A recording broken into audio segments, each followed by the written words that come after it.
Hewan apa yang bisa bikin pintar? Ikan. Karena kalau makan ikan bisa bikin pintar. Salah. Kok iso? Kanguru. Ingat, infak subuh di Teras Dakwah, kamu bisa berkontribusi banyak kebaikan.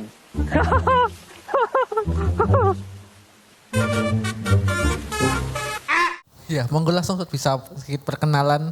Langsung mulai aja ya? Ya, langsung mulai boleh. Ya, bismillah. Assalamualaikum warahmatullahi wabarakatuh. Waalaikumsalam warahmatullahi wabarakatuh. Ya. Alhamdulillah, wassalatu wassalamu ala rasulillah wa ala alihi wa sahbihi wa man tabi'ahum bi ihsan ila yaumil qiyamah amma ba'd. Baik, teman-teman semua, pemirsa di rumah rahimani wa rahimakumullahu jami'an. Perkenalkan, nama saya Bima Bramanda. Hari ini insyaallah kita akan bersama-sama belajar dengan tema pemuda jompo, yaitu menanggapi fenomena seseorang yang usianya masih muda, fisiknya masih muda, hidup di bumi ini belum lama, tetapi jeroannya, dalemannya, onderdilnya sudah tua, sudah rusak, aus dan soak. Akibatnya mudah ngantuk, mudah lelah, mudah sakit, flu, demam, encok dan lain sebagainya. Ya, itu fenomena zaman sekarang. Baik, untuk itu saya bagi menjadi dua segmen. Segmen pertama yaitu Ba'da Maghrib ini membahas temanya, judulnya tentang makanan. Lalu segmen kedua fokus kepada solusinya. Bisa diikutin ya, insyaallah ya. Insyaallah bisa. Oke, kita langsung masuk ke segmen yang pertama, yaitu junk food versus fast food. Bisa dilihat di layarnya. Junk food ini akan saya compare dengan fast food berdasarkan apa? Berdasarkan pertama definisi, yang kedua nilai gizi, yang ketiga waktu penyajian, yang keempat kalori, yang kelima rasa. Dan saya ingatkan kepada teman-teman semua, kita sama-sama belajar tentang junk food dan fast food. Tujuannya adalah agar kita bisa menyikapi ketika makanan itu dihidangkan di hadapan kita. Karena ketika makanan sudah dihidangkan di depan kita, kita cuma punya dua pilihan. Pilihan pertama yaitu makan, yang kedua yaitu tinggalkan. Dengan kita mengetahui mana yang junk food, mana yang fast food, mana yang baik untuk kita, mana yang kurang baik untuk kita, maka kita bisa lebih bijaksana dalam memilih kebijakan ya. Bukan untuk menghakimi makanan, bukan untuk mencela makanan. Judul ini untuk mengedukasi teman-teman agar bisa bijak dalam memilih makanan. Oke. Yang pertama kita adukan, kita compare dengan definisinya. Junk food itu teman-teman yaitu makanan atau minuman yang rendah nutrisi dan mengandung zat racun. Jadi ada dua kata kunci yaitu rendah nutrisi dan zat racun. Oke. Kita kasih contohnya aja langsung. Contohnya apa? Zat racun itu MSG, yaitu ini penguat rasa. Oke. Yang kedua, high fructose corn syrup atau HFCS, biasanya di komposisi makanan-makanan yang kita beli, kalau ada itu termasuk zat racun, itu pemanis buatan ya. Nah, ini kita belajar ya. Yaitu BHA, BHT, biasanya ada kode-kode tertentu, ini pengawet. Oke. Jadi kalau ada ini, terus kita lihat dia makan ini rendah nutrisi, itulah junk food. Ya, kita lebih hati-hati makan dia. Bukan nggak boleh makan dia, tetapi lebih bijak lagi. Adakah makanan yang dia itu zat racun, sebenarnya tinggi nutrisi, tetapi bisa rendah? Ada, ini contohnya nih. Makanan yang di deep frying. Karena ketika kita masak, apapun sumbernya, entah itu daging, telur, apapun, protein yang bergizi sekalipun, ketika di deep frying atau direndam minyak, digoreng bahasa kita, itu akan menciptakan zat racun yang namanya akrilamida. Oke, itu ya. Sekarang kita ke fast foodnya. Fast food itu makanan atau minuman yang bisa dipersiapkan dan disajikan dalam waktu yang cepat sehingga dapat segera dikonsumsi. Lebih mudah dipahami. Contohnya opor ayam. Nah, opor ayam beda sama ayam goreng tadi. Ya, ketika ayam itu digoreng, ayam itu menjadi junk food. Ketika ayam itu direbus, diolah dengan cara benar, ditambahkan ke dia bahan-bahan yang bukan zat racun, maka opor ayam itu adalah makanan yang bergizi. Disebutnya processed food. Kalau yang tadi ultra processed food. Oke ya. Sekarang kita pindah. Oh nih, tengkleng kambing contohnya. Sekarang kita lagi banyak kambing, banyak domba, banyak sapi. Tengkleng kambing termasuk makanan yang superfood. Ya. Sekarang kita pindah ke nilai gizi. Nilai gizi untuk junk food itu pasti rendah. Ya. Pasti rendah. Contoh ini seblak. Nah. Seblak apa lagi? Martabak telur. Jangan merasa karena dia ada telur, di dalam telur itu ada daging sapi, ada daging kambingnya, ada daun bawangnya, dia adalah junk food. Oke, nanti kita bahas kalorinya gimana. Martabak telur, martabak manis, ya. Kalorinya sangat tinggi banget. Donat, nah ini. Ayam goreng, tepung. Ya. Ini adalah junk food, teman-teman. Boleh dimakan, tetapi kalian harus tahu konsekuensinya. Mendingan saran saya hati-hati aja. Bahkan gak usah makan deh. Kalau saya pribadi ngasih saran, pilih makanan yang diolah dengan cara lain. Atau pilih makanan yang lain yang lebih baik untuk diri kita. Biar kita nggak terjerumus dalam jurang. Boleh, tetapi hati-hati, berbahaya. Maksud hati-hati ini kita harus olahraga yang kuat, yang rutin. Konsekuensi karena kita udah makan tadi itu, kita harus olahraga yang besar, yang intensif, tinggi. Kalau kita nggak mau, mending nggak usah makan. Itulah maksud saya. Jadi bukan, tapi ketika dihidangkan, nanti ada sesi makan pasti ini kan, saya nggak tahu nih makanannya apa. Nggak boleh dikritik makanan itu. Kita nggak boleh mencela makanan ya. Ini untuk mengedukasi agar kita bisa mengambil sikap ketika makanan dihidangkan di hadapan kita. Ya. Lalu fast food itu nilai gizinya ada yang rendah, ada juga yang tinggi. Ya, bukan berarti fast food itu selalu tinggi nutrisinya. Oke ya. Contohnya salad sayur, ya. Lalu waktu penyajian untuk junk food kadang lama, kadang instan. Contohnya apa? Burger, ya, ini. Terus apa? Ciki-cikian.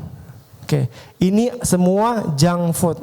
Jangan ngira ada di situ ada jagungnya, lain sebagainya, terlihat bergizi. Kita baca di nutrition fact-nya, vitamin A, vitamin B, C dan lain sebagainya. Itu adalah junk food tetap. Karena bisa aja makanan-makanan itu nutrisinya diinjeksi namanya. Jadi ada nutrisi sintetis di dalam ahli gizi, ada nutrisi yang sintetis. Jadi jangan ngerasa kok ini bukan jeruk, kok ada vitamin C lengkap banget, B kompleks dan sebagainya. Itu semua sintetis. Ya, jangan terkelabui dengan nutrition fact-nya. Kita fokus ke komposisinya. Lihat komposisi pertama itu apa tuh? Oh, pertama garam, oh pertama gula. Nah, itu tuh. Ya, lanjut. Untuk fast food relatif cepat. Fast food ini proses food biasa. Kita masak biasa itulah fast food. Jadi fast food ini lebih umum. Junk food ini di dalam fast food. Oke ya. Jadi junk food itu pasti fast food belum tentu junk food. Ya. Contohnya apel ini termasuk fast food. Oke ya. Jadi makanan yang bisa langsung disajikan, dihidangkan, itulah fast food. Contohnya apel. Jadi apel ini fast food, termasuk fast food. Kita lihat kalorinya. Untuk junk food kalorinya super tinggi yang gak masuk di akal. Tinggi banget. Tetapi ada juga yang nol. Ya, apa contohnya yang tinggi? Permen. Dalam satu permen itu bisa 400 kalorinya. Sama seperti kita makan 2 piring yang bergizi. Padahal satu permen. Ya. Yang 0 kalori apa? Nah, ini soda 0 kalori. Ini termasuk junk food, tetapi dia kalorinya 0. Jadi jangan terkelabui hanya dengan 0 kalorinya. Lihat nutrisi, ingat kata kuncinya junk food ini nutrisi dan mengandung zat racun. Kalau fast food, kalorinya relatif wajar, masuk akal. Contohnya ya restoran, kita ke rumah makan. Yang penting tadi jangan di deep frying tadi pilihannya. Atau di makanan di rumah kita masak sehari-hari. Yang penting jangan sampai sumber yang udah bagus tadi kita olah dengan cara yang salah, kita masukkan dengan zat-zat yang salah. Karena bisa aja dengan sumber yang bagus, ayam, terus diolah dengan cara tidak benar, ditambahkan sesuatu yang tidak benar, maka dia bisa menjadi junk food. Ya. Untuk rasa, terakhir rasa junk food itu rasanya nagih. Jadi bukan manis, asin, tapi junk food itu rasanya nagih. Oke. Kalau bahasa orang industri makanan bilangnya umami. Jadi jangan ngerasa umami itu ada rasa. Umami itu bukan rasa. Rasa itu asin, manis, pahit, asam. Industri makanan membuat rasa baru yaitu umami. Itu rasa nagih itu. Kita bisa kecanduan kalau makan junk food. Kalau fast food rasanya enak.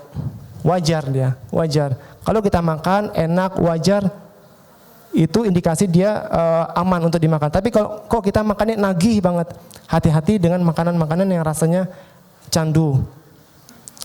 Baik, kiranya itu aja untuk segmen pertama. Ba'da maghrib ini saya kembalikan kepada MC. Jazakumullah khairan.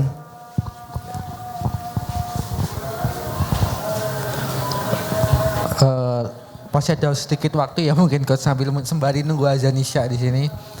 Jadi dari makanan junk food sama fast food itu untuk kalau kita lagi kalau yang ditimbang-timbang itu biasanya makanan apa itu Coach? Yang ditimbang-timbang kalau biasanya orang lagi workout itu kan suka nimbang-nimbang makanan gitu. Oh ya, Coach. Ini kalau nimbang-nimbang makanan sih ini biasanya orang-orang yang ahli nutrisi ya. Jadi nimbang makanan nasinya seberapa, proteinnya seberapa.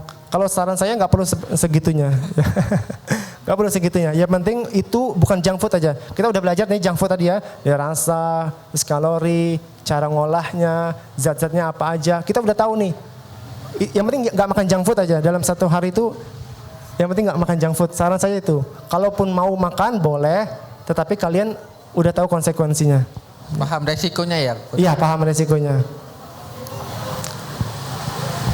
Berarti untuk fast food masih aman ya untuk sehari-hari dikonsumsi gitu pagi, siang, sore?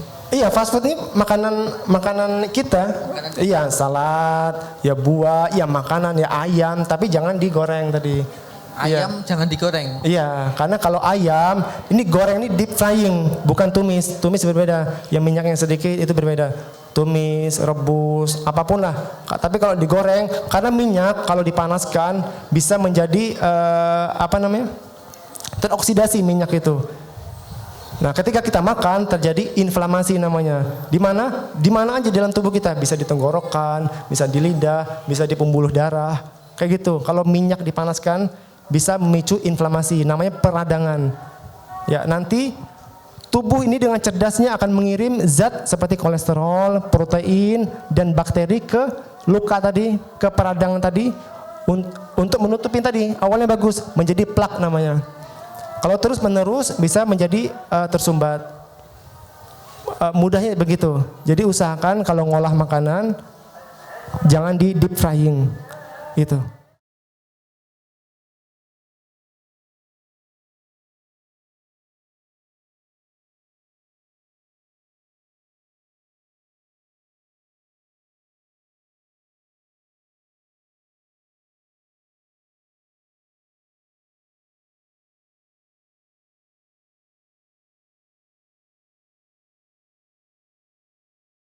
Bismillah. Assalamualaikum warahmatullahi wabarakatuh. Waalaikumsalam warahmatullahi wabarakatuh.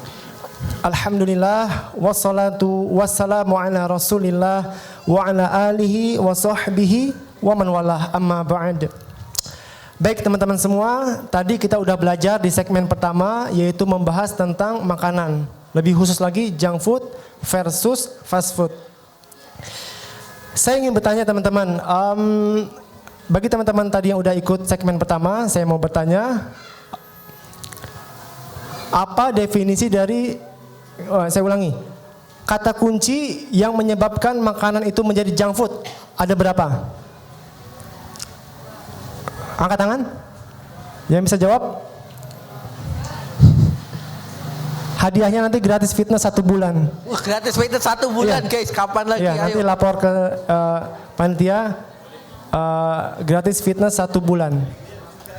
Mahal loh ini lah. Ada berapa makanan, kata kunci makanan tersebut, jika ada berapa faktor itu, dan sebutkan faktor itu apa aja. Kata kuncinya tadi di dalam bagian definisi. Oh ya, Ya, sebutkan namanya.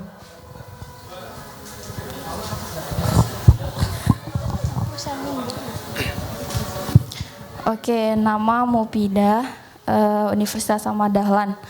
Perbedaan antara fast food sama junk food yang tadi, kalau yang fast food itu rendah nutrisi dan beracun, tapi kalau yang fast food itu di dalam pengolahannya itu dia lebih cepat diolah atau bisa dibilang sebagai makanan cepat saji.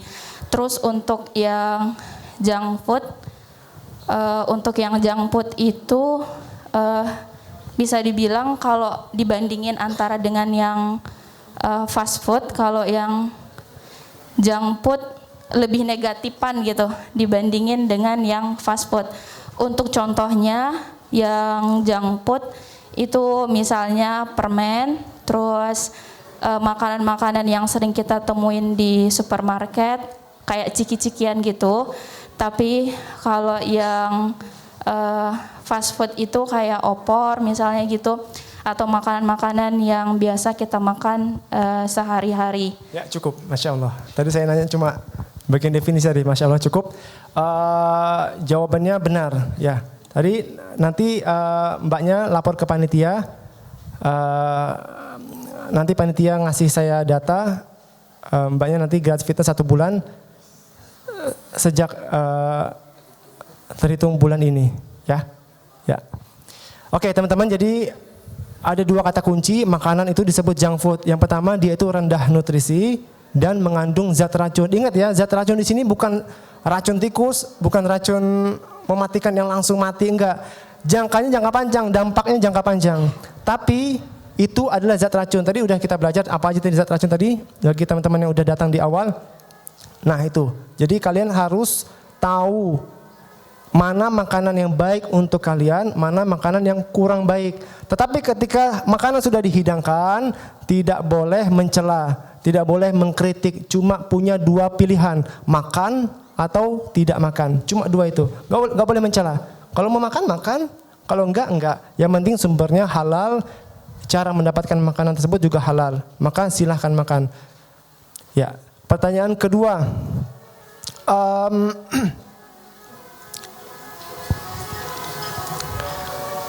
Olahan makanan apa yang bisa menyebabkan sumber makanan yang bergizi, tinggi nutrisi menjadi junk food? Cara pengolahan seperti apa? Angkat tangan. Ya, Masnya. Oh iya.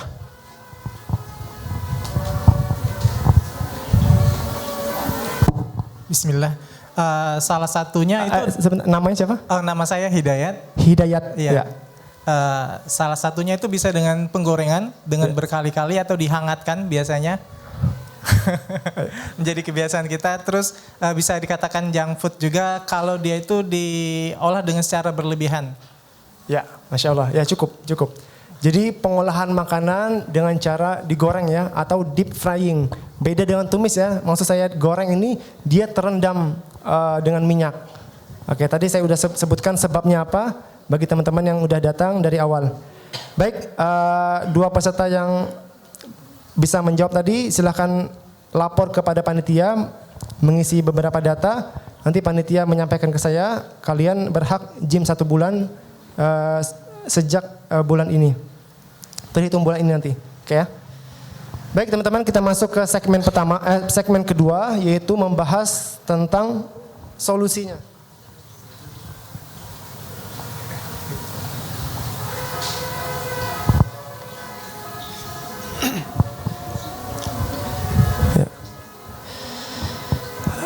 Yaitu 4 pola dasar sehat. Silakan lihat di layar sekarang.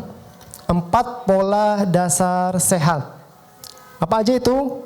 Perhatikan baik-baik. 4 pola dasar sehat ini semuanya saling berhubungan satu sama lain.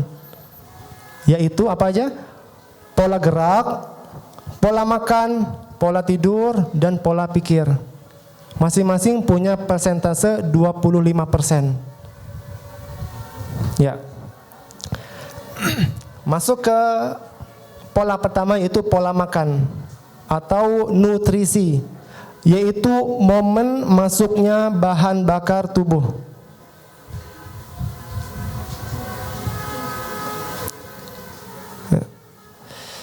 Di sini ada nutrisi 6 nutrisi esensial, yaitu 3 makronutrisi, 2 mikronutrisi, dan 1 air. Ya. Makronutrisi ini mudahnya adalah bahan bangunan dalam tubuh kita. Makronutrisi ini bahan baku, bahan bangunannya, sedangkan mikronutrisi ini tukangnya, ya. Jadi ini lebih butuh banyak, sedangkan mikronutrisi ini enggak sebanyak makronutrisi. Makronutrisi itu pertama lemak, protein, dan karbohidrat. Ini bahan bangunannya harus kita konsumsi cukup banyak dibandingkan mikronutrisi, yaitu vitamin dan mineral. Apa aja? Kita lihat karbohidrat. Ada roti, ada tepung, segala macam, nasi putih, nasi merah, nasi coklat, kentang, jagung, bahkan serat. Serat itu masuk karbohidrat. Karbohidrat itu ada 3 macam.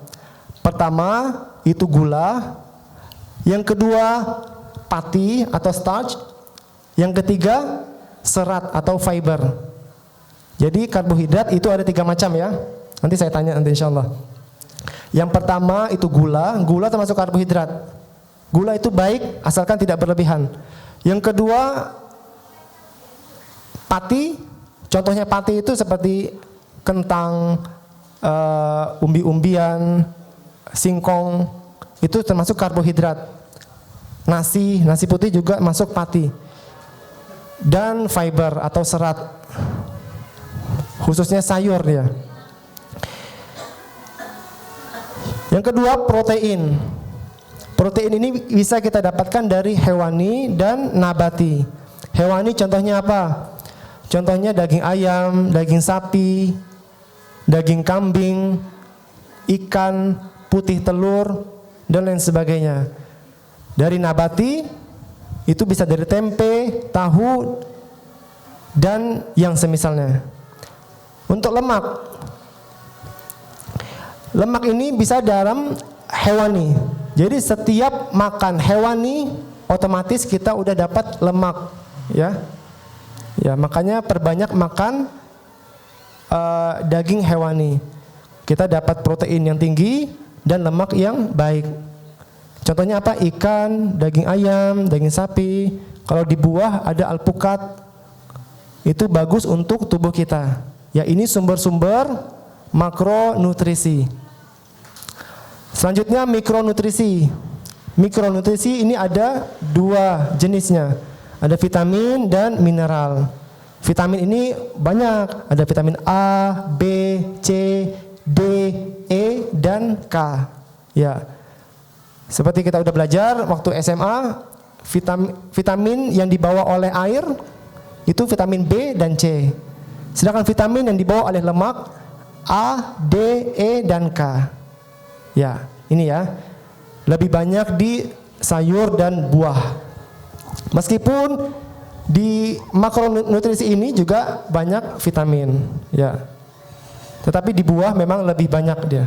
Vitamin di buah lebih banyak. Tapi hati-hati juga makan buah karena buah mengandung gula yang disebut fruktosa.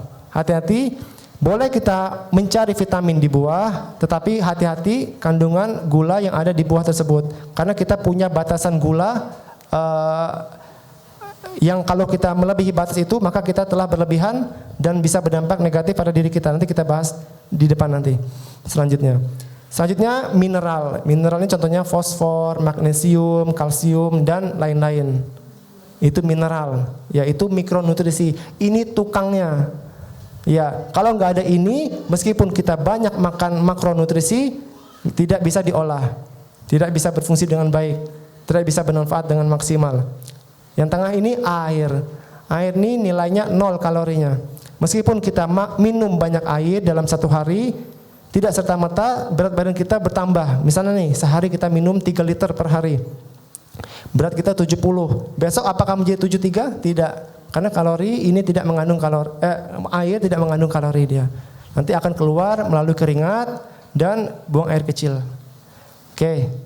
Selanjutnya, pertanyaan yang sering muncul terkait makanan, terkait nutrisi. Bagaimana cara menambah atau mengurangi berat badan? Ini paling banyak. Jawabannya sangat mudah. Perhatikan baik-baik. Untuk orang yang ingin menurunkan berat badan, orang ini harus defisit kalori. Mustahil orang itu, mohon maaf ya saya bilang, orang ini gemuk, gendut, bercita-cita kurus, pengen jadi kurus, tapi dia nggak defisit kalori, nggak mungkin. Ini harus defisit kalori. Apa sih arti defisit kalori? Arti defisit kalori adalah kalori masuk kurang dari kalori yang keluar. Kalori itu apa? Kalori itu satuan dari energi. Energi itu apa? Energi itu makanan yang kita makan, minuman yang kita minum, itu energi. Satuannya kalori. Oke. Dan masing-masing makanan itu punya nilai kalori. Kalian bisa lihat di internet, di Google, makan ini berapa kalorinya, tapi nggak perlu. Yang penting kalian jangan makan junk food. Udah, tadi kita udah belajar tadi kan. Beruntung bagi kalian yang udah ikut lebih awal. Yang penting jangan makan junk food. Kalian udah tahu juga ciri-ciri junk food, silahkan diterapkan. Kalori keluar dengan cara kita aktivitas. Seperti kita bergerak, olahraga, lain-lain sebagainya. Oke. Itu harus lebih besar daripada apa yang kita masuk intake itu. Maka terjadi defisit kalori, orang itu perlahan-lahan akan turun berat badannya. Entah itu benar-benar dari lemak, bisa dari air, bisa dari otot. Tergantung aktivitas fisik orang itu. Yang penting kalau orang itu enggak defisit kalori, orang itu enggak bakal kurus. Gitu ya. Kenapa aku kok enggak kurus-kurus? Mesti dia enggak defisit kalori. Mesti dia surplus kalori. Ya. Ini tadi lawannya tadi, surplus kalori tadi. Kalori yang masuk lebih besar daripada kalori yang keluar. Padahal orang ini makannya dikit, tetapi dia enggak tahu yang dimakan itu junk food. Makanya hati-hati sama junk food ya. Kalorinya tinggi banget. Tadi kayak permen tadi, satu permen kecil sama kayak sepiring atau 2 piring makanan yang bergizi, tinggi gizi. Nutrisinya nggak ada, kalorinya tinggi, nggak bisa bikin kita kurus. Kita makin gendut, gembrot, obesitas, diabetes tipe 2. Ya, macam-macam. Ini bahasa kasarnya biar kalian paham, jangan sering-sering makan junk food. Iya, ya. Hati-hati dengan junk food tadi. Tadi kita udah belajar di awal. Harus kalori yang masuk harus lebih besar daripada kalori yang keluar. Ini bagi orang yang pengen nambah berat badan tadi ya. Karena memang kebanyakan orang pengen nurunin berat badan, tapi ada orang yang susah naik berat badan. Maka harus kalori masuk lebih besar dari kalori keluar. Harus surplus kalori orang itu. Ya. Jadi makan terus nggak apa-apa. Memang treatmentnya berbeda. Bahkan orang yang kurus ini bisa boleh makan sampai 4 sampai 5 kali sehari. Tetap nggak boleh junk food. Tetap junk food ini meskipun kalori tinggi bisa menyebabkan peradangan tadi, inflamasi. Kita memang berhasil gemuk, tetapi kita malah sakit-sakitan jeroan kita. Paham ya, tadi udah dibahas juga. Tetap junk food itu jangan sering-sering, boleh, tapi kalian harus tahu konsekuensinya. Yang terakhir, balance kalori. Kalori masuk sama dengan kalori yang keluar. Maka orang ini akan balance terus dia. ya kacek-kacek dikit nggak masalah. Orang ini tetap akan stay dengan berat badannya, dengan kondisi fisiknya, dengan ototnya. Kalau dia kalori masuk sama dengan kalori yang keluar. Selanjutnya pertanyaan yang sering muncul adalah makanan apa saja yang sangat dianjurkan dan diwaspadai. Tadi selain junk food, ini jawabannya. Yang saya anjurkan, pertama daging protein hewani, itu tadi. Protein hewani, meskipun protein itu ada di nabati, tetapi protein hewani lebih kompleks. Asam amino esensialnya lebih banyak. Ya. Yang kedua, mineral, hidrasikan tubuh kita. Banyakin minum. Seberapa? Ngomongin banyak. 1/30 dari berat badan, itu minimal. Maksimalnya berapa? 1/20 dari berat badan. Saya kasih contoh. Orang beratnya 60 kg, minimal minumnya berapa liter? 1/30 dari 60 berapa? 2 liter per hari. Orang itu minimal 2 liter per hari. Maksimal 1/20 dari berat badan. Berapa? 3 liter per hari bagi orang 60. Jadi nggak bisa disamaratakan. Orang yang kecil badannya sama orang yang besar badannya nggak bisa disamaratakan. 8 gelas per hari, 6 gelas per hari, berbeda-beda. Setiap orang punya kebutuhan air yang berbeda-beda, ya. Jadi ada orang yang besar badannya, dia tinggi, dia bagus badannya. Tingginya mungkin 190, beratnya 100 kilo. Maka kebutuhan minum dia lebih banyak daripada orang yang badannya kecil. Jadi bukan terpatok sama 6 gelas atau 8 gelas yang sudah tersebar di masyarakat kita. Tapi mudahnya memang seperti itu, 6 gelas, 8 gelas per hari, biar nggak pusing. Oh, aku udah minum berapa gelas. Tetapi hakikatnya tiap orang berbeda-beda kebutuhan mineralnya. Selanjutnya ini adalah probiotik. Ya, probiotik ini letaknya di usus kita. Ya, ini harus kita perbanyak. Caranya bagaimana? Caranya makan probiotik atau makan makanannya probiotik. Makanannya probiotik itu namanya prebiotik. Dia itu serat tadi. Makanya banyakin makan sayur. Sayur ini makanannya probiotik. Karena apa? Sayur ini nggak bisa diolah sama tubuh kita. Tubuh kita nggak bisa ngolah sayur, langsung ke usus. Makan sayur nggak bisa dicerna di lambung, langsung dibawa ke usus, nanti terjadi pembusukan, dibusukkan oleh bakteri tadi. Nah itu, kita harus perbanyak probiotik.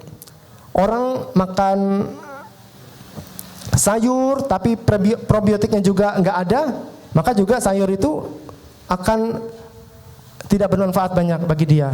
Terkadang mohon maaf keluarnya malah utuh karena dia kurang probiotik. Karena probiotik ini penting banget. Di mana probiotik? Yogurt atau teh kombucha atau di tempe. Fermentasi itu tinggi bakteri baik. Oke, itu ya. Kita cukup butuh banyak mereka untuk membantu kita mencerna makanan kita. Selanjutnya yang diwaspadai. Ini adalah gula. Seberapa dong gula ini? Perhatikan baik-baik. 50 gram per hari maksimal ya teman-teman, 50 gram per hari setara dengan 4 sendok makan ya, sangat sedikit ya, dan sangat di antara kita banyak yang berlebihan. Contohnya kita minum teh kemasan atau susu kemasan. Kalian baca tuh berapa tuh, harus lihat berapa gram gulanya. Ternyata misalnya 30, ya udah 30. Sisa diperbolehkan kita makan gula agar tidak dikatakan berlebihan, itu tinggal 10 gram lagi. Makanya saya sarankan jangan makan junk food. Udah, jangan makan junk food. Jangan terkecoh sama susu. Aku dapat kalsiumnya, proteinnya. Enggak, jangan terkecoh. Minum air putih aja. Ya. Kalaupun mau minum susu, cari susu yang rendah gula. Yang misalnya contohnya seperti susu skim masih boleh, atau full cream masih agak rendah. Tetapi susu yang manis banget tinggi gula itu rata-rata gulanya bisa sampai 30 ke atas. Ataupun lainnya lah, minuman lainnya ataupun makannya atau boba. Kayak kita minum boba itu kekinian banget, itu manis banget, itu nggak tahu tuh berapa sendok makan gulanya. Maka hati-hati teman-teman, ini menyebabkan resikonya sangat besar. Kita bisa obesitas, kita bisa diabetes, bisa juga stroke, macam-macam. Tadi 50 gram per hari, setara dengan 4 sendok makan. Ya, ini ya, hati-hati ya. 50 gram ya kalau gramnya. Jadi kalau kalian beli di supermarket, lihat udah berapa gram kalian konsumsi gula. Selanjutnya ini adalah lemak. Lemak ini maksimal 67 gram per hari. Ya, 67 gram per hari ini gambarannya setara dengan 5 sendok makan. Ini untuk lemak. Selanjutnya garam. Garam ini lebih kecil kebutuhan kita. Dikatakan berlebihan seseorang apabila konsumsi garam 5 gram per hari atau setara dengan 1 sendok teh. Itu 1 sendok teh garam. Maka hati-hati kalau makan. Kalau kita bikin makanan, saya rasa hampir aman, insya Allah, nggak berlebihan sampai 1 sendok teh makan meskipun seharian. Masalah ini kalau kita beli snack, kalau kita beli burger, kalau kita beli apa yang gurih-gurih, coba lihat natriumnya. Natrium itu garam atau sodium. Biasanya tertulis natrium atau sodium atau garam. Itu lihat berapa gram. Lihat berapa gram itu. Maksimal kita kebutuhan sehari cuma 5 gram per hari. Maka hati-hati dengan 3 ini. Ya. Dan ini yang dianjurkan. Makan tinggi protein hewani, mineral, sama perbanyak makan probiotik. Selanjutnya pola gerak atau aktivitas fisik, yaitu momen pengerusakan sel-sel otot. Itu ya. Ingat tadi pola makan tadi apa? Momen apa? Menambah bahan bakunya ya. Kali ini momen pengerusakan sel-sel otot. Apa aja pola gerak? Itu ada pertama aktivitas harian. Seperti apa? Seperti nyapu, kita belajar, misalnya kita kajian, kita duduk, kita kemana jalan kaki, itu aktivitas harian. Ngepel. Yang kedua aktivitas olahraga. Ini seperti apa? Seperti kita lari, main bola, main tenis, nge-gym, dan lain sebagainya. Olahraga yang kita ketahui biasanya. Jadi jangan ngerasa kalian sudah olahraga hanya karena udah nyapu 1 jam. Ya, ini berbeda ya. Kalian baru mengerjakan aktivitas harian. Berbeda, sangat berbeda. Apa aja? Bedanya apa aja? Banyak. Dari sisi keaktifan ototnya sudah berbeda. Kalori yang dibutuhkannya berbeda. Jadi kalian harus tahu antara aktivitas harian dan olahraga itu berbeda. Tetapi dua-duanya penting. Yang paling buruk adalah selonjoran, mageran, santai, tidur. Nah, itu paling berbahaya ya. Maka harus menjaga pola ini ya. Tadi ingat ya, ada 4 pola tadi ya. Kita sekarang pindah ke yang paling penting, yaitu aktivitas olahraga tadi. Apa aja itu? Ya, ada 2 macam aja. Olahraga itu cuma ada 2 macam aja. Angkat beban sama kardio. Angkat beban ini bukan harus ke gym, enggak.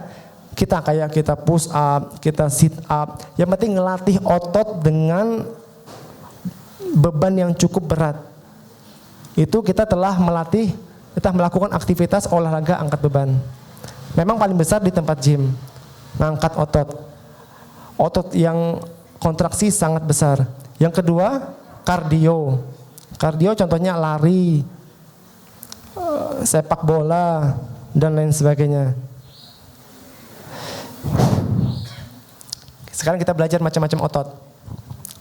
Otot itu ada 3. Cardiac muscle atau otot jantung atau otot kardio. Smooth muscle ini namanya otot polos berada di usus. skeletal muscle atau otot skeletal atau disebut juga otot lurik, itulah otot yang paling dominan. Otot kita itu, otot yang orang bilang otot itu ya otot lurik. Tapi otot itu juga ada otot jantung sama otot polos namanya. Ya, ini belajar macam-macam otot pertama. Nah sekarang selanjutnya macam-macam otot rangka atau otot lurik tadi. Otot lurik itu atau otot rangka. Ini teman-teman banyak banget yang harus kita latih, yang harus kita kontraksikan. Karena kalau ototnya melemah, tulang ikut melemah, lemak tubuh akan naik. Semua yang berada di balik tubuh, di balik tulang dan di balik otot itu akan mudah sakit. Makanya kita penting banget ngelatih mereka. Gak harus ke tempat gym. Dengan cara kita olahraga di rumah, misalnya kita nonton di YouTube senam-senam yang intensitas tinggi. Boleh, yang penting kita bergerak, jangan mageran. Di sini ada 5 otot besar. Pertama dada, yang kedua bahu, yang ketiga perut, kaki, dan punggung. Yang paling besar ini otot kaki. Orang kalau pengen cepat banyak keluar kalori, banyakin latih kaki. Ya, ini jalur pintas. Tadi kan kalau pengen kurus harus defisit kalori. Oke, makanan udah dimakan, udah terlanjur makan, sekarang pengen ngeluarin kalori. Perbanyak latihan otot kaki, karena otot kaki ini banyak banget. Ini bagian depan, ini bagian belakang. Sangat banyak.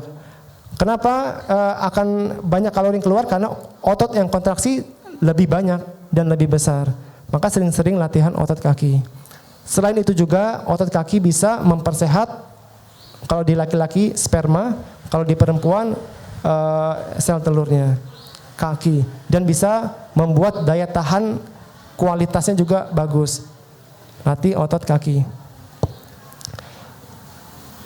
Oke, sekarang belajar kontraksi otot.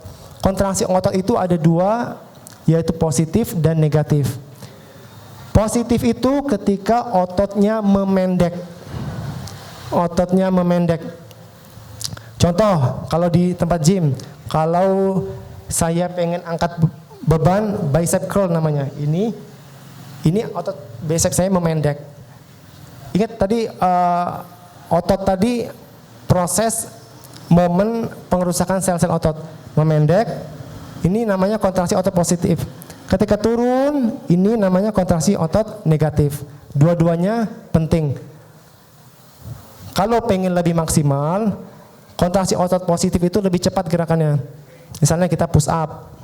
Ini kita belajar, dimohon untuk diterapkan di rumah nanti. Misalnya di rumah mau push up. Push up kan kontraksi positifnya ketika dorong ke bawah. Jadi positif itu ketika butuh power.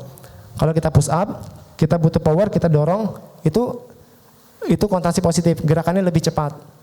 Kalau kontraksi negatif, gerakannya lebih lambat, yaitu kita turun, pas turun, push up itu negatif, lebih lambat.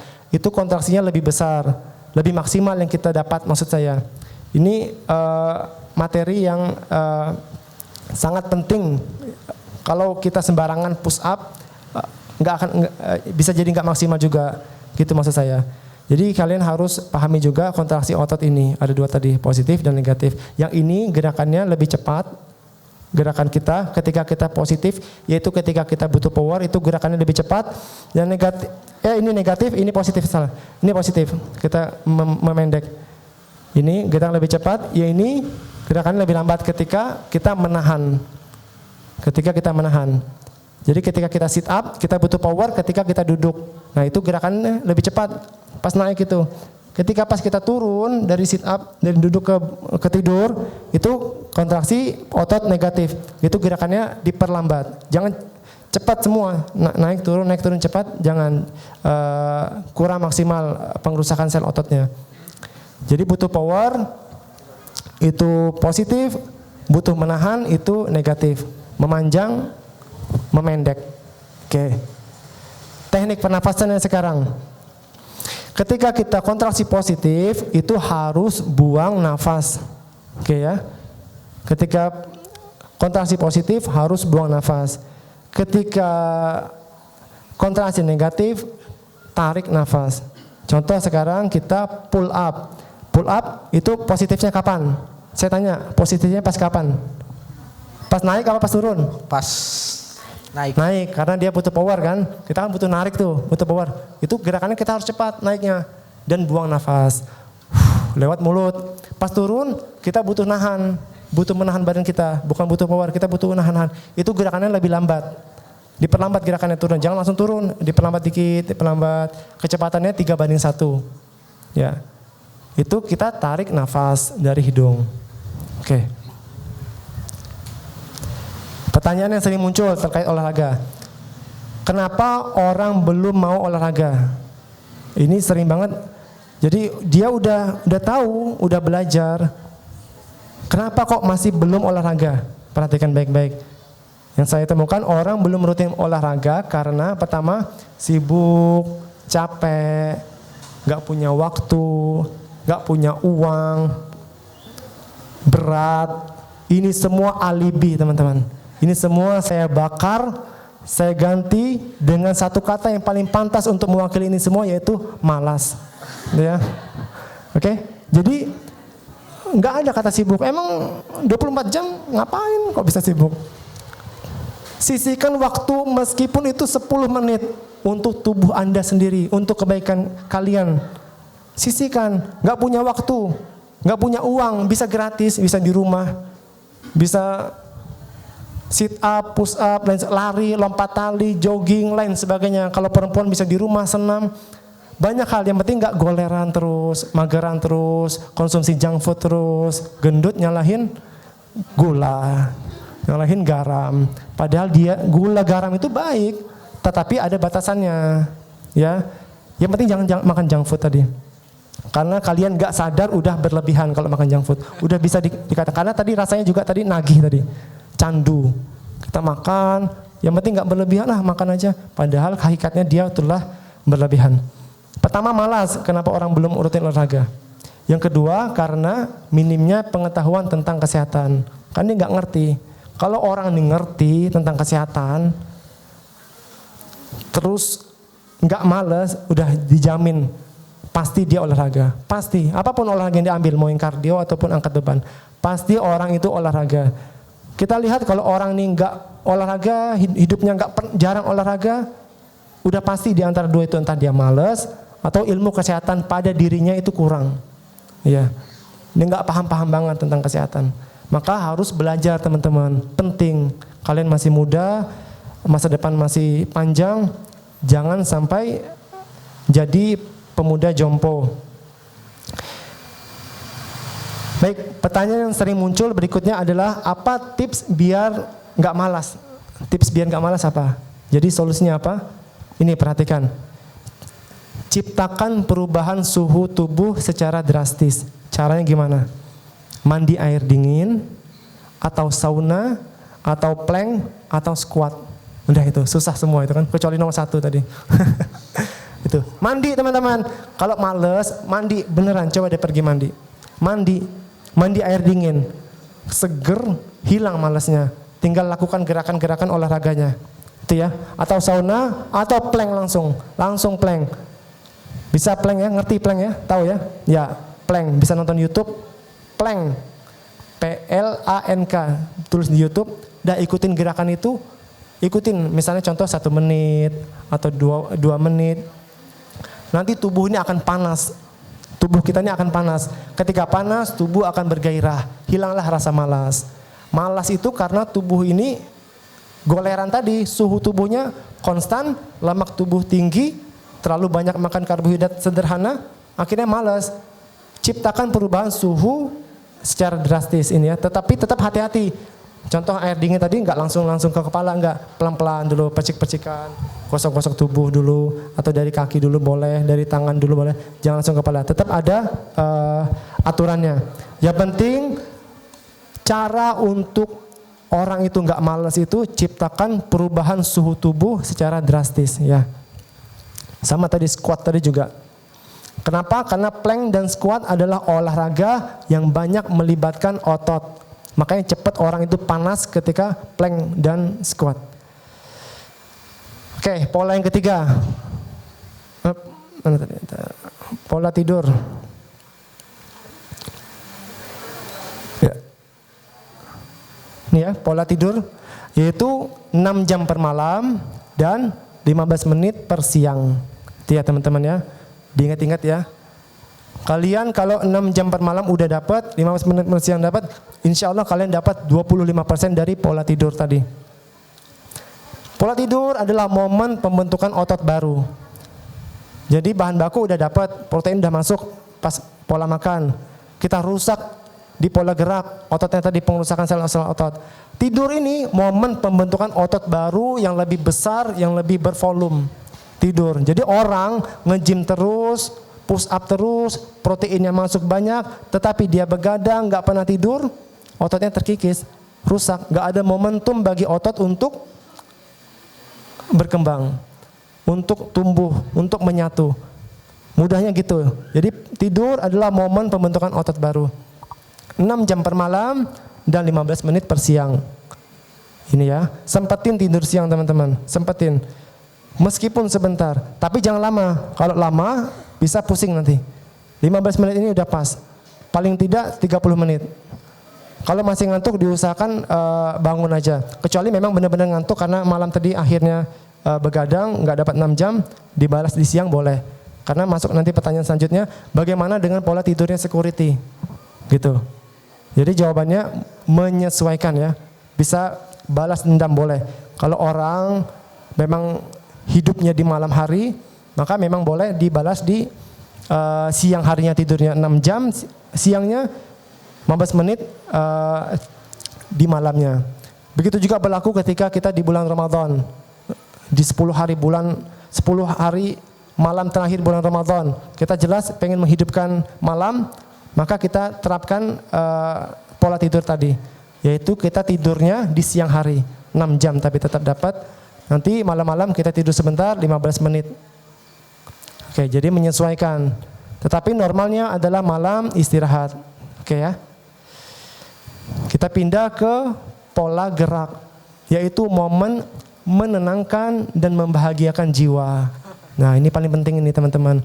Meskipun kalian sehat secara visual, secara fisik, tetapi pola pikir kalian rusak, kalian tetap bisa sakit. Jadi 4 pola dasar sehat ini sangat saling berhubungan, saling bergantungan. Yang pertama, perhatikan baik-baik, yaitu kalian harus mengenal Allah. Kalian wajib kenal Allah kalau kalian pengen tenang, pengen bahagia. Yang kedua, mengenal Rasulullah sallallahu alaihi wasallam. Yang ketiga, mengenal Islam. Seseorang yang depresi, perhatikan saya, seseorang yang depresi, yang dia itu stres, mudah marah, gila, dan lain sebagainya, dan yang semisalnya, udah bisa dijamin dikatakan pasti dia itu nggak kenal, antara dia nggak kenal Allah atau dia nggak kenal Rasulullah sallallahu alaihi wasallam, atau nggak kenal Islam, atau nggak kenal semuanya, atau hanya kenal sedikit aja. Karena kalau orang kenal Allah, siapa Allah, di mana dia, apa aja namanya, sifat-sifat dia bagaimana, kenal Rasulullah sallallahu alaihi wasallam, tahu Islam, kenal Islam, orang ini akan tenang dan bahagia. Nasihat yang mudah dari saya terkait pola pikir. Pertama teman-teman, secara offline kalian harus mengikuti kajian kitab Tauhid. Ya, mau nggak mau, ini urgensi banget. Karena lawan dari Tauhid adalah syirik. Syirik ini dosa paling besar. Dosanya lebih besar daripada dosa membunuh, zina, dan riba. Karena syirik ini adalah zalim kepada sang pencipta langsung, Allah. Dia zalim kepada Allah, makanya dosanya sangat besar. Syirik ini bukan sekedar nyembah patung, nyembah berhala, banyak celah-celahnya. Gak akan tahu kecuali dengan belajar. Mustahil, harus belajar, harus cari tahu. Contohnya apa? Tatoyur, terus mengundi nasib, terus seperti orang yang pakai jimat, gak sadar. Jimatnya memang bukan jimat seperti yang digantung menyeramkan, enggak. Seperti gelang, tasbih, dikalungin, dikantongin, dia ngerasa dengan membawa itu lebih khusyuk, hakikatnya itu jimat. Dia telah bergantung kepada jimat, bergantung kepada sebab, bersandar kepada sebab, mengambil sebab yang padahal bukan sebab. Itu salah satu kesyirikan. Memang beberapa ada yang bukan syirik besar yang mengeluarkan dari Islam, tetapi sekecil-kecilnya kesyirikan itu dosanya lebih besar daripada dosa membunuh, zina dan riba. Maka secara offline saya nasihatin untuk mengikuti kajian kitab tauhid. Ya. Kalau mau online itu bisa mengikuti HSI Abdullah Roy. Ini udah terkenal banget udah. Ini mudah banget untuk orang awam, untuk anak muda sangat cocok. Saya pun masih ikut ini. Ikuti HSI Abdullah, bisa cek di Google HSI Abdullah Roy. Itu di sana bisa belajar tentang tauhid, tentang siapa itu Rasul, apa itu Islam, gimana itu syirik, apa itu bid'ah dan lain sebagainya, apa itu maksiat, bagaimana tahu membedakan mana yang syirik, mana yang bid'ah, mana yang maksiat, mana yang syirik besar, mana yang kecil. Itu harus belajar semua teman-teman. Ya. Untuk yang offline, kalau kalian kesusahan, kalau ini yang offline ini kesusahan, nanti bisa saya bantu, bisa DM saya. Insya Allah saya bantu nanti mencarikan solusinya terkait offline ini. Karena kalau online lewat YouTube itu akan ini teman-teman, akan ini bahasa itunya ngawur, akan nggak ngeh, karena kitab tauhid ini levelnya sangat tinggi, kata-katanya butuh ini tafsiran yang benar, ngerti ya? Jadi nggak boleh online itu belajar kitab tauhid ini secara YouTube kayak gitu, jangan, saya sarankan jangan, karena berbahaya. Nanti nafsirkan sendiri berbahaya. Butuh pendampingan, butuh pembinaan, butuh ujiannya, diuji. Oke, ini nasihat kami terkait pola pikir. Oke, orang meskipun sehat tadi saya sudah katakan, kalau dia pola pikirnya rusak bisa sakit juga. Kesimpulannya apa? Kesimpulannya rutin melatih otot rangka, menjaga kualitas makan, tidur yang cukup, dan mentauhidkan Allah dengan benar. Kiranya demikian, saya kembalikan kepada MC. Jazakumullah khair. Oke, baik. Terima kasih banyak Coach Bima atas materi yang sangat luar biasa ya. Mungkin sebelum masuk ke sesi tanya jawab nih, saya mau tanya nih Coach. Semisalkan ini kan orang jarang olahraga, dia sekali olahraga itu badannya nyeri, sakit, itu kan katanya ototnya sobek ya. Nah kalau ototnya sobek atau sakit itu bagusnya istirahat atau tetap olahraga? Ya, jadi teman-teman, otot yang sobek sama otot yang rusak itu berbeda ya. Jadi rusak di sini rusak sel-sel otot. Jadi ketika kita kontraksi otot ini akan memanjang. Nanti dia rusak, bukan pecah, pecah boleh. Kalau sobek itu malah lebih tepatnya cedera ya. Kalau otot sobek itu cedera, itu dibawa ke rumah sakit. Tetapi kalau rusak, ada efeknya memang, kita agak pegel-pegel. Namanya DOMS, namanya Delay Onset Muscle Soreness. Itu bahasa mudahnya nyeri yang tertunda. Contohnya kalian olahraga, apapun itu, yang intensitasnya mungkin tinggi. Contohnya misalnya nge-gym atau renang. Saat itu nggak capek, saat itu nggak pegel. Besoknya jarum-jarum. Itu namanya DOMS namanya. Nah itu artinya otot itu masih rusak. Cara recovery-nya apa? Konsumsi protein, istirahat yang cukup. Boleh dipijat, boleh dikompres. Ya. Artinya otot itu belum menyatu lagi, dia butuh recovery. Gak boleh dilatih. Kalau saran-saran gak boleh dilatih. Ya, cukup dia, rusaknya udah cukup, biar dia recovery itu, biar dia menjadi otot baru dulu. Ketika sudah menjadi otot baru, ciri-cirinya udah gak pegel lagi, udah gak sakit lagi, udah gak jarum lagi, latih lagi. Terus latih. Nanti lama-lama ototnya membesar. Otot baru dipecah, rusak, istirahat. Otot baru lagi, akhirnya besar. Kayak gitu, prinsip mudahnya kayak gitu. Kenapa orang ototnya kok besar? Pasti dia udah melalui pengerusakan otot berkali-kali. Ya. Oke, terus ini coach, misalkan orang ini sorry banget ya, misalkan yang badannya agak besar gitu coach, kan mau olahraga gitu kan. Sedangkan kalau lari susah kakinya sampai bengkak gitu kan. Nah itu tuh cara olahraga buat orang yang maaf yang badannya agak besar itu olahraga yang cocok itu apa coach? Kalau lari kan berat ya coach, ya mungkin yang lebih ringan itu apa? Tetap saya nyarankan olahraga angkat beban ya. Tetap, contohnya apa? Kita bisa menyesuaikan kondisi tubuh kita sendiri. Kalau kita sakit di lutut, mungkin pelan-pelan bisa cari personal trainer. Jadi mereka akan memberikan program yang tepat untuk kita atau lain sebagainya. Tetap latihan angkat beban lebih saya prioritaskan. Dan gak harus ke tempat gym ya, bisa di rumah. Oke. Ya. Oke, terima kasih banyak coach. Mungkin sebelum teman-teman yang bertanya, coach mau memberikan pertanyaan terlebih dahulu kepada teman-teman. Saya pengen murojaah aja ya tadi ya. Iya, silahkan. Saya pengen bertanya pada teman-teman.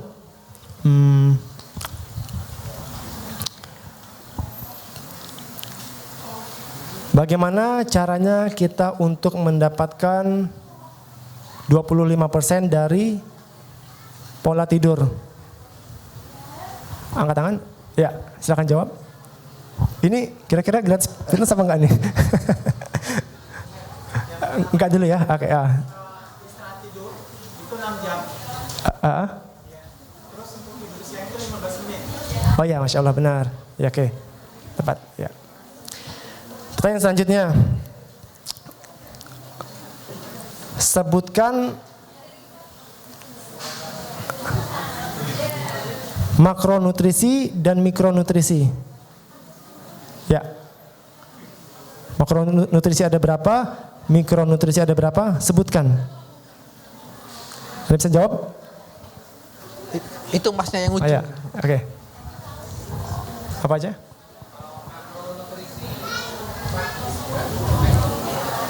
Ya.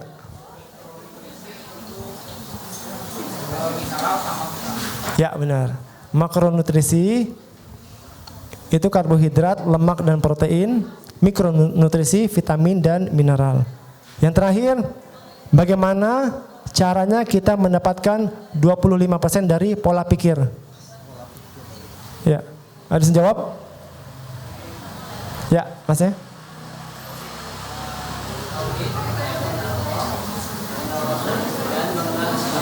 Ya, benar. Ya. Seseorang tidak akan tenang hidupnya, benar-benar akan melarat hatinya, sedih, hatinya sempit, gak bahagia, mustahil bahagia kalau orang itu gak kenal Allah, gak kenal Rasulullah Sallallahu Alaihi Wasallam dan tidak mengenal Islam. Ya, kira-kira demikian pertanyaan dari saya. Cukup. Oke.